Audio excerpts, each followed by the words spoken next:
Kata orang kalau ngopi itu nyeruput harus bunyi ah, seruput ah gitu ya. Nah, seperti itu ya.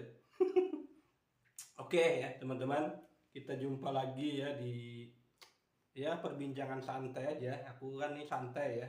Ya apa namanya? Ya ngomong-ngomong santai.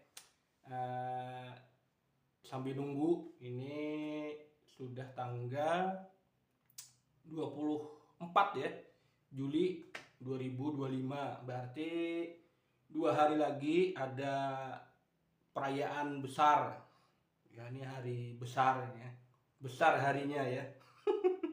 Jadi ada apa namanya, sebuah perayaan ya, hari besar ya, di dunia sastra ya. Ini dunia sastra ya teman-teman ya, dunia sastra. Jadi tanggal 26 Juli mendatang ya, 2 hari lagi berarti.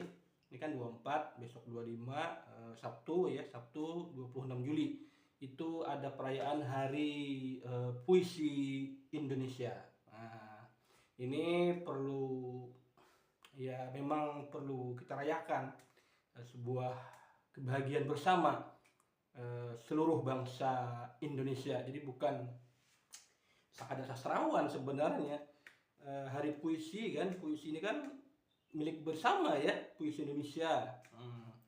Bukan puisi apa namanya, pribadi, tapi ini kan sudah perayaan tingkat kenegaraan, puisi Indonesia pada tanggal 26 Juli 2025, hari Sabtu.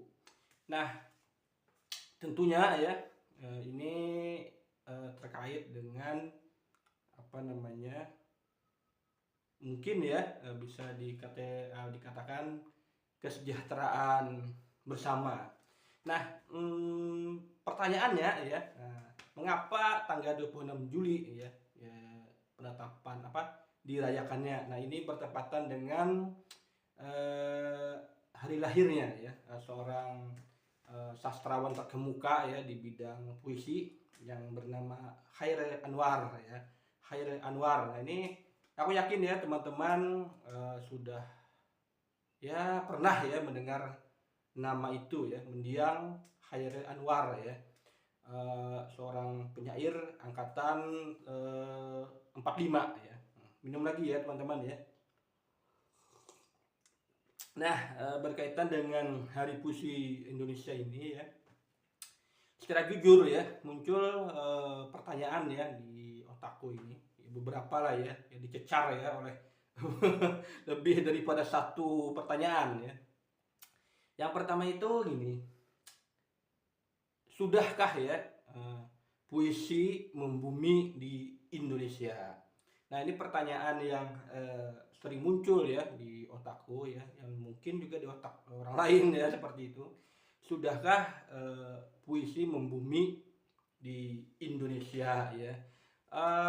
Terkadang ya, terkadang orang-orang Indonesia itu kan berpikirnya begini, puisi itu susah dipahami ya. Jadi males baca puisi. Memang ya, yang namanya puisi itu ya jangan dipahami ya. Jadi sekali lagi ya, puisi memang jangan dipahami. Kalau dipahami ya susah ya. Mengapa demikian ya? Karena memang puisi itu kan hasil ya kontemplasi batin penyair ya, yang diungkapkan lewat bahasa, baik itu verbal ya, kata-kata yang seperti biasa ya, yang tentunya juga indah ya, maupun yang non verbal ya, bisa dalam bentuk lingkaran ya, dalam bentuk kotak-kotak. Nah, kesemuanya itu ya, baik verbal maupun yang non verbal, itu bukan lagi masuk kawasan semantik.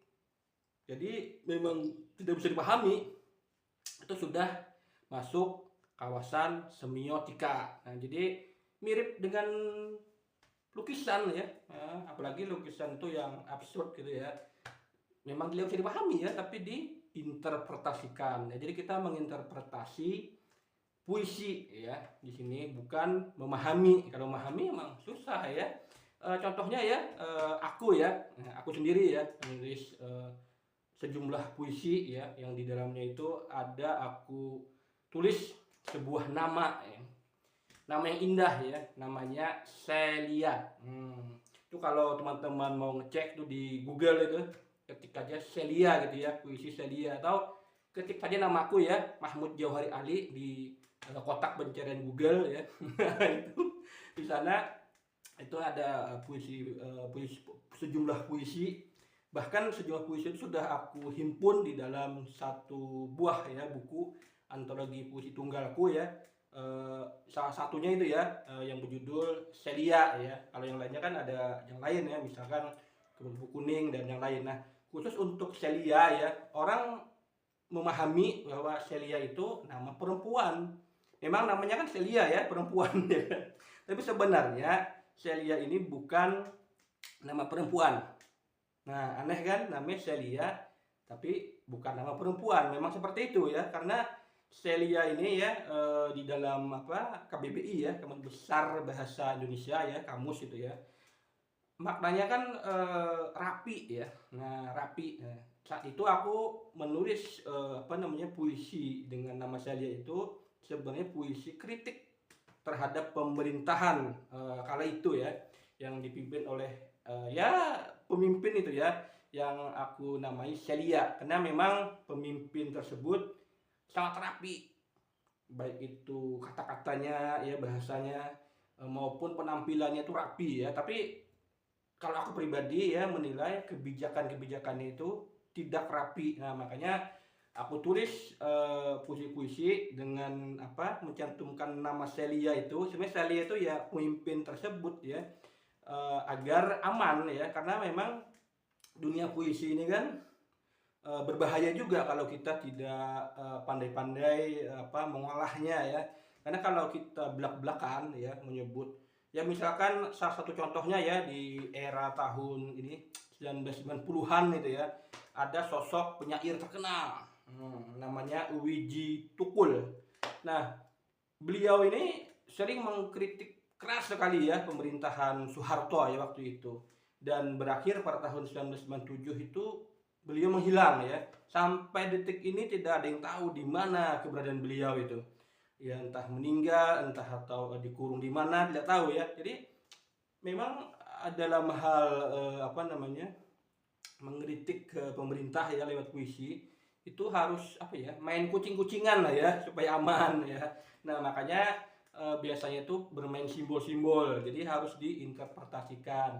Kalau memahami ya itu tadi ya, ngapain sih baca puisi susah dipahami. Nah, dari situlah kadang-kadang orang enggan membaca puisi, yaitu salah satunya ya. Bahkan juga di dunia pendidikan itu ada saja ya, misalkan mohon maaf ya, guru-guru yang mengajarkan mata pelajaran bahasa Indonesia yang basic pendidikannya itu bukan dari sastra Indonesia ya. Misalkan kan gini ya, pelajaran bahasa Indonesia itu kan mudah katanya, jadi semua guru bisa mengajarkan, misalkan guru matematika, misalkan guru bahasa Inggris, misalkan bisa mengajar bahasa Indonesia. Pas di bagian puisi kadang-kadang itu dilewati karena dianggap susah. Nah, padahal itu hal yang sangat berdampak buruk ya. Akhirnya kan masyarakat tidak terlalu rekat ya, tidak terlalu akrab dengan dunia puisi ya. Aku minum dulu ya. Hasil puisi ya bisa dikatakan belum sepenuhnya membumi di Indonesia ya. Itu yang masih terjadi saat ini ya. Ya memang kan saya kan ya, teman-teman atau yang lain ya ditanya siapa sih misalnya penyair Indonesia, kemungkinan besar jawabannya kalau bukan Hair Anwar ya Taufik Ismail, karena kan yang biasanya ada di buku-buku pelajaran itu kan dua nama itu ya, Hair Anwar dan Taufik Ismail. Padahal kan penyair Indonesia banyak ya, dari tahun ke tahun ya, itu dari angkatan per angkatan ya kan. Nah, pertanyaan selanjutnya ya, yang masih terkait dengan perayaan Hari Puisi ini. sebenarnya bagaimana ya nasib penyair ya di Indonesia ini? Ya, dalam hal tentunya kemakmuran ya, kesejahteraan ya kan. Apakah puisi itu prospeknya bagus gitu ya? Nah, mungkin ya bagi sebagian penyair yang sering puisi-puisinya tembus di media-media besar ya, misalkan kalau di surat kabar itu kayak Kompas misalnya, Republika, Jawa Pos misalnya ya, tembus di sana ya, ya anggaplah setiap bulan ada saja yang masuk ya, mungkin ada pendapatan kan, walaupun ya ya bisa dibilang ya sekadar cukup ya, karena honorariumnya kan tidak gede-gede banget gitu kan, misalkan satu puisi ya tidak sampai 10 juta kan, tidak sampai kan. Nah, ini satu pendapatan ya, apalagi kalau kalau misalkan puisinya bisa diterbitkan di penerbit besar ya, penerbit mayor misalkan ya, sebut saja Gramedia misalnya. Tapi itu juga tidak tiap tahun kan terbit ya. Nah, di sini ya secara apa adanya aja ya, nasib penyair di Indonesia ini, apalagi penyair-penyair yang mohon maaf ya, yang misalkan sudah usia tua, tidak berkarya lagi ya, ini memang harus mencari sumber pendapatan lain ya di luar jalur dunia puisi ya, karena memang kurang prospektif ya sebenarnya ya dalam hal finansial ya di dunia puisi ini. Nah, kemudian lagi pertanyaan selanjutnya ya yang masih ada di pikiranku ya, terkait dengan hari puisi ya. Sebenarnya ya, nah ini sebenarnya peran ya pemerintah itu bagaimana ya di dunia puisi ini? Ya bagaimana ya jawabnya ya? Kalau dikatakan memperhatikan, secara jujur memang pemerintah memperhatikan ya dunia sastra termasuk puisi ya di Indonesia. Sebutlah misalnya begini ya, pemerintah itu kan sudah sering ya menggelontorkan dana besar ya untuk acara-acara sastra, sebutlah misalkan musyawarah sastrawan nasional Indonesia misalkan. Itu aku pernah ikut ya tahun berapa ya, 2017 misalkan ya. Nah, itu kan berapa duit itu ya yang dikeluarkan oleh pemerintah itu ya, itu dalam hal kegiatan, kemudian juga di dalam misalkan kekaryaan ya. Aku juga pernah itu ya, misalnya ikut sayembara ya dan lolos, maka yang lolos itu kan termasuk aku dulu ya, itu juga pernah dapat bayaran ya. Ya itu fakta ya di lapangan, peran pemerintah terhadap dunia perpusian ya atau dunia sastra ya di Indonesia. Tapi yang tadi ya, yang sayembara tadi itu bukan puisi ya, yang aku ikuti itu ya, itu saat itu ada gerakan literasi nasional ya. Jadi aku saat itu nulis buku bacaan anak ya waktu itu, dan ya alhamdulillah tembus ya saat itu, menang ya. Selanjutnya dalam hal harapan ya, mungkin dalam hal harapan yang berkaitan dengan yang terakhir tadi ya, yang pemerintah ya, mungkin ya dalam bayanganku sendiri ya, pemerintah itu punya penerbitan khusus itu ya, yang menerbitkan karya-karya sastra ya, termasuk puisi di dalamnya. Kemudian ya penyair ya yang dinyatakan lolos ya, puisi-puisinya itu yang layak terbit, itu bisa mendapatkan uang kan ya, penghasilan, bisa dalam bentuk royalti, atau bisa dalam bentuk jual putus ya, atau beli putus. Nah, ini sangat bagus sebenarnya ya, baik itu dalam bentuk cetak ya ataupun dalam bentuk digital. Dan puisi-puisi itu juga bisa ya nantinya dinikmati oleh masyarakat secara luas ya, baik itu secara daring ya maupun secara luring ya. Itu sih hanya harapan ya. Tapi ya semoga saja ya suatu ketika ada apa semacam terobosan ya yang diwujudkan ya terkait dengan kesejahteraan ya penyair ya eh, di Indonesia. Karena begini ya, logikanya kan kalau penyair itu dihidupi ya, maka penyair kan juga bisa berkarya ya dengan lebih baik lagi ya. Oke ya, itu aja yang apa namanya aku sampaikan terkait dengan puisi ya, Hari Puisi, perayaan Hari Puisi Indonesia tanggal 26 Juli 2025. Oke ya, para sahabat, tetap semangat ya, tetap bahagia ya. Alhamdulillah.